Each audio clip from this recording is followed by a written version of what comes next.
নমস্কার, পোল্ট্রি ভরসায় তোমাদের সকলকে স্বাগত। আশা করি সকলে ভালো আছো। তো আজ তোমাদের সাথে যে বিষয় নিয়ে আমি কথা বলবো সেটা আমাদের বর্ষাকালের একটা বিরাট বড় সমস্যা। তো এখন যেহেতু বর্ষাকালে দু রকম আবহাওয়া, অর্থাৎ দিনের দিকে অতিরিক্ত গরম, রাতের দিকে ঠান্ডা, আবার হঠাৎ হঠাৎ বৃষ্টি হচ্ছে। তো এই ধরনের আবহাওয়ার জন্য পাখি জল ঠিকঠাক মতো খাচ্ছে না, আর সেই কারণে প্রায় প্রতি ফার্মেতেই আসছে আইবিএইচের সমস্যা। তো আইবিএইচের সমস্যা যদি আমাদের ফার্মে আসে, সেক্ষেত্রে আমাদের পাখি যদি স্ট্রং না থাকে এবং পাখি যদি ইমিউনিটি পাওয়ার ঠিকঠাক পাখির না থাকে, সেক্ষেত্রে কিন্তু অনেক সমস্যা বেড়ে যাবে। এবং পাখি যদি ইমিউনিটি পাওয়ারটা লো থাকে, সেক্ষেত্রে পাখির মোর্টালিটিটাও যেমন অনেক বেশি হবে, এবং যে কোনো রকম রোগ ব্যাধি এলে খুব তাড়াতাড়ি পাখির মধ্যে সেই রোগ ব্যাধিটা ছড়িয়ে যাবে।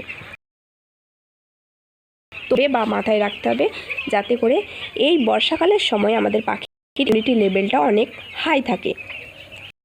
এই হয় আমাদের যখন ফার্মে পাখি, তখন এই যে বা অনেকটা টাইম পরে আমাদের ফার্মের পাখি রাস্তার মধ্যে গাড়িতে যে ট্রেস খায়, তাছাড়াও ফার্মে আসার পর আমরা যেহেতু এখন বর্ষাকাল, পাখি জল খাচ্ছে না, তার জন্য বারবার পাখিকে তুলে তুলে জল খাওয়ানোর চেষ্টা করছি।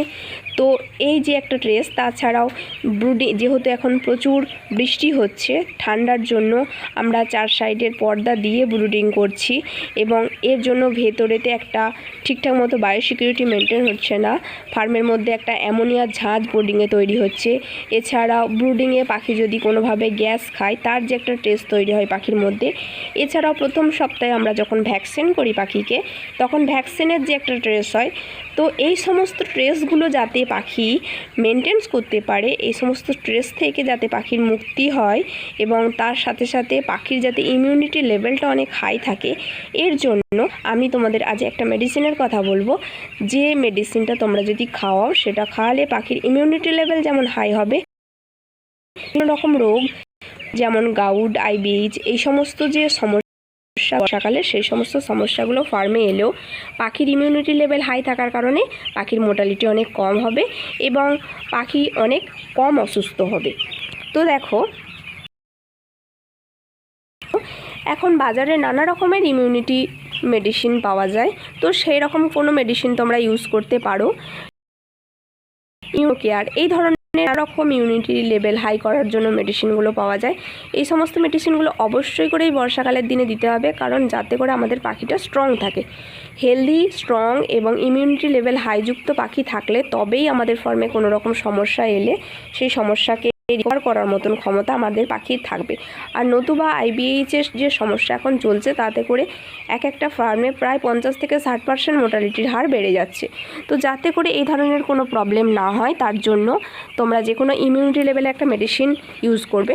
তো আমি তোমাদের দেখাবো আমি যে মেডিসিনটা ইউজ করছি, সেটা হলো প্রিমিউন সি। তো এই প্রিমিউন সি, এই মেডিসিনটা তোমরা ব্যবহার করতে পারো তোমাদের ফার্মে, কারণ এটা একটা ইমিউনিটি বুস্টার, এবং তাছাড়াও এটা নানা রকম যে সমস্ত ট্রেস ফার্মে তৈরি হয়, সেই সমস্ত ট্রেস থেকে অনেক গুণ তাড়াতাড়ি কাজ করবে এবং ট্রেস থেকে খুব তাড়াতাড়ি পাখিকে রিকভার করবে। তো এই মেডিসিনটা তোমরা ইউজ করে দেখো। এই মেডিসিনটা তোমরা 8 দিন বয়স থেকে 11 দিন বয়স পর্যন্ত দিতে পারো, এবং এটা 1000 পাখিতে 70 ml হিসাবে দিতে হবে।